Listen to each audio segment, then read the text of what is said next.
Welcome back sa akin channel. Narito na naman tayo para sa pinakabagong balita mula sa mundo ng politika.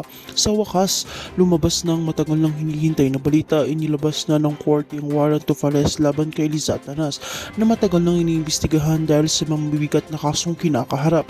Ngunit imbis na harapin ng hustisya, pinilit itong tumakas at iwasan ng pananagutan. Dahil dito, agad na inatasan ng mga otoridad na magsagawa ng malawakang manhunt operation para siya'y mahuli. Ayon naman sa mga ulat, bago pa man formal na ipatupad ang warrant of arrest, nakitaan na ng kahina-hinalang kilos si Liza Atanas. Mabilis umano ito nag-impake ng gamit at iniwan ng mga ari-arian. Indikasyon matagal na nito pinaplano ang pagtakas. Hindi rin nalaman kung saan ito nagtungo, ngunit paniniwalang may mga kasabot na tumutulong upang maitago siya mula sa mga otoridad. Hindi naman nagpapahuli ang mga kapulisan militar dahil agad silang naglunsad ng operasyon.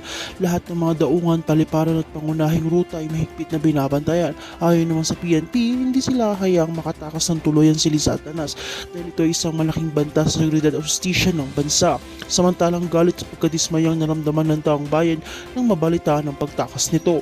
Marami ang nagsabi na kung wala itong tinatago, sana hinaharap na lamang ang kaso sa korte. Ang kanyang pagtakas ay tinuturing na ilan bilang malinaw na pag-amin ng kasalanan. Kaya naman mas lalong tumitindi ang panawagan na ipusige ng pamahalaan ang agarang paghuli rito.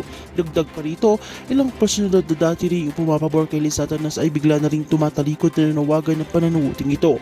Ayon naman sa kanila, hindi na dapat palampasin ng pagkakataon sapagkat matagal nang niloloko ng taong ito ang sambayanan.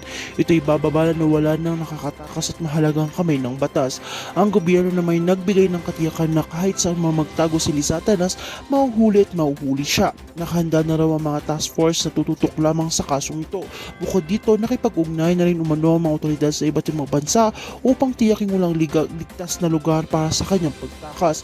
Sa ngayon, patuloy ang operasyon at bantay sarado ang lahat ng kanilang lagusan. Ang tanong naman ng taong bayan, kailan at saan mahuhuli si Liza Atanas? Isang bagay ang tiyak, hindi na siya makakatakas sa galit ng bayan at sa batas na matagal nang naghihintay na mapataw ang kanyang parusa. Sa wakas ang hustisya ay kumikilos na rin. Kaya manatili kayong nakatutok dito sa akin channel. Sa bawat pag-ikot ng mga kaganapan, kami ang inyong magiging sandigan sa pagkatid ng walang kinikilang informasyon.